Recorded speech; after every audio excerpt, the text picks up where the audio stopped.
My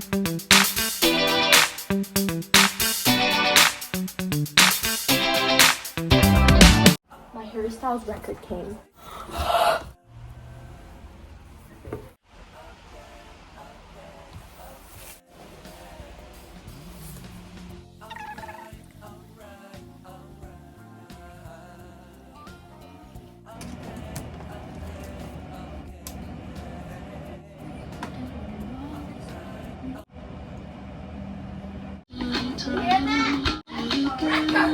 So I really want to go to a Harry Styles concert. The tickets are ranging from 150, which isn't bad, which is like the farthest seat, to the pit, which is $5,000. Who can afford that? Like, is there some backstage like meetings that are going on too? Like, you get a kiss on the cheek from Harry? Like, what? Hey people, I'm Danny. Welcome back to my channel. And today I'm going to Vermont. I'm going to Vermont with like almost all my family. We are going to be doing something called the Tough Mudder. Now I'll insert some pictures here. Yeah, it's pretty intense. It's like a 5K run with obstacles and barbed wire and like climbing and just in a bunch of wet mud.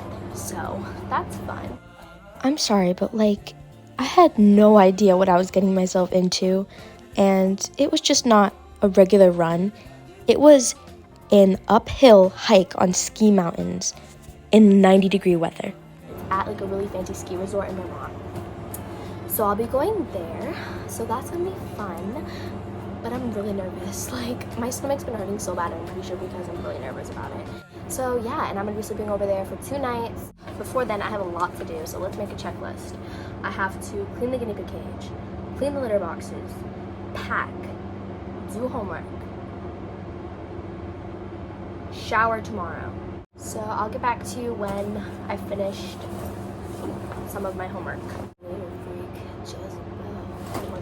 So yeah, okay, so I just realized that my record player has a spot for headphones, so I want to see if it works. Ooh, let's see if it works anyways.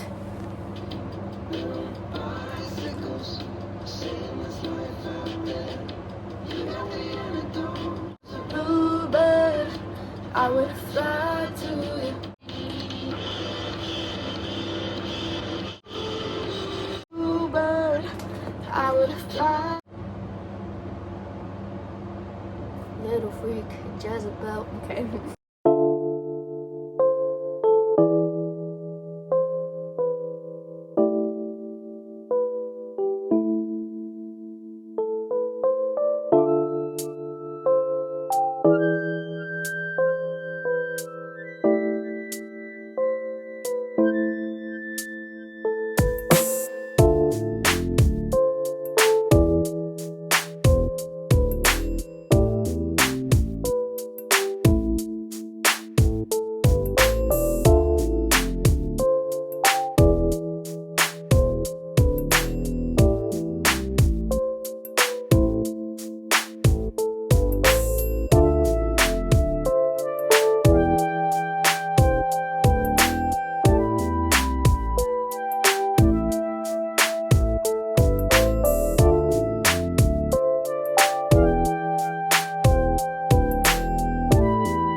We're getting attacked by a bug.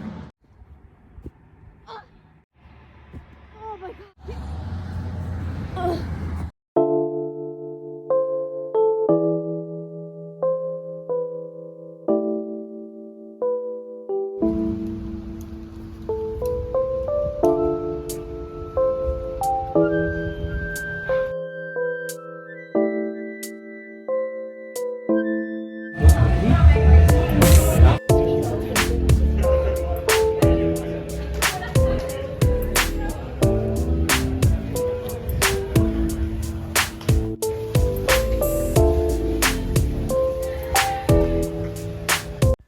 Okay, so at this point, this is when everyone was just waiting for the bell to ring and we were gonna start. And I knew I messed up because the entire time was gonna be uphill. There was no downhill, no brakes, just running uphill. And I was terrified. So obviously, since it was a race in the mud, there was really no way for me to record anything because if I had my phone, it would have been dead because there was swimming involved. There was just times where I was completely just drenched in mud and there's no way I could have filmed by myself. And then there was really no spectators either. So there was no way I could have had one of my family members record or anything. So the only time I was like really able to show what we were doing was one of the last obstacles. So I will put that clip in there, but pretty much throughout the entire thing, there was no time for me to record anything. So I will definitely be inserting some pictures at the end, and then I'll show you guys what I thought of the whole thing. The next clip is the last obstacle after 2.5 hours of nonstop uphill running, swimming, and climbing. I would.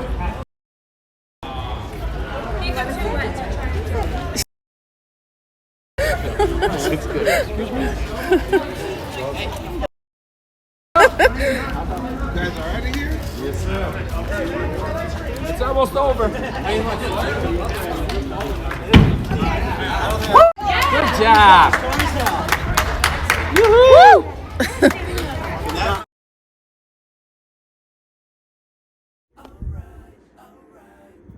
Hi guys, I did the Tough Mudder. I'll explain it after, but I've never felt so dead in my life. I'll explain it after.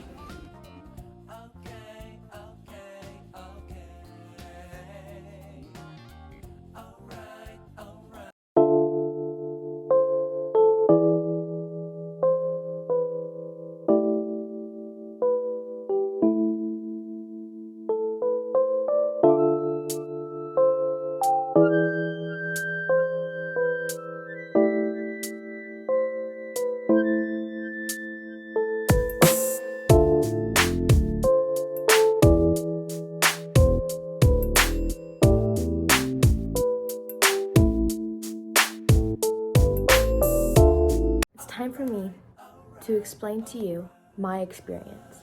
So I've never done something like this before. I've done 6 hours of straight up cheer practice with no breaks. I've done hours of karate a week. I've done lots of dancing in my lifetime. I go out on my trampoline all the time for hours. I'm constantly going on my treadmill. There was just nothing that could have prepared me for this. Like, I was told it was gonna be super easy. Okay, so I went with 2 of my cousins, my cousin's friend, my aunt, and her boyfriend, okay? Her boyfriend runs 30 Ks with no break. Like, no food, nothing, for hours, just running. He's flipping fit. And then we got my cousin who's already done the Tough Mudder, so he doesn't count, all right? My other cousin who's got abs, okay? My 60-year-old aunt who looks like she's 20, and then my cousin's friend who I'm just gonna tell you, she looks fit, okay? And then there's me. All right, so I'm gonna tell you what happened. We're basically standing in that big group of people, which I showed you the video of, and we're all just waiting there, and they give us a speech, and then the horn goes, and we all just start going. Ski slopes, right? This is a huge ski resort. The hills are like this. It's 90 degrees outside. We're already sweating. We've all got black clothes on, and it's like this, and we're just running up that hill, okay? Now that you've just been running uphill with no brakes, no water, nothing, in the heat, okay? After your first obstacle, you see downhill, and you're like, oh, thank the Lord it's downhill. No, don't thank the Lord, because it's just as steep as it was when you were going uphill, if not steeper. We had to be on our sides, shimmying down the hill, down these rocks that are like constantly crumbling. If we didn't do that, we would have just slid down the whole thing. Like, come on now. Like I can't even describe to you how intense it was. I've never done something so difficult in my life. It may seem like I'm acting like such a drama queen, which I kind of am, but like, now I think to myself, I'm like, how do people do this? This was so hard for me. All right, I'm gonna set the tone for you for one of the obstacles. Red water, okay? looks like Gatorade, like to here. And I get in and I have to swim because I was kind of short, and if I put my feet down, it would have been like to here. So I had to do the doggy paddle. There's red water, a white beam, and then more water. And so you have to swim in this water to get to the beam that doesn't turn on its own. You have to turn it. So one person has to grab onto it. There's no grips or anything. You just have to like hold on. And other people have to push this giant beam over so the people that were gripping on fall into the other side of the water, because that's the only way you can get across. It doesn't turn on its own. People in the water have to turn it. So there used to be a group of people holding onto the beam and then others pushing it, and then the people that pushed it now hold on, and then more people push it, and it's difficult. And so when I was pushing the people over, I just decided to hold on because there's no other way I was gonna get across because I'm short. So I just decided to hold on, and so I get flipped over into the water, and now I'm like underwater, and my headband goes onto my eyes, and I had sunblock on, so like I can't see. And so I'm just like paddling. Hopefully I can, because there was a rope on the other side, hopefully I can just feel the rope, because I couldn't open my eyes or I would have just, I couldn't. But I didn't die. I survived. You know what? Overall, I think it was a really rewarding experience, and I definitely need to train for it next time, because I don't even know how many calories I lost, but I know I lost a lot. I honestly didn't think I was going to make it. I thought I was going to have to sit there, wait it out, but I don't know. I really, now that I look back at it, I don't know how I did it, because I'm not that fit. Like, if you want to do a Tough Mudder, just know you're not ready for it, because when you think it's over, it's not. When I thought it was finally over, I was only done with 1 mile. But overall, I was really happy that I did it, and afterwards, it was really rewarding that I finished.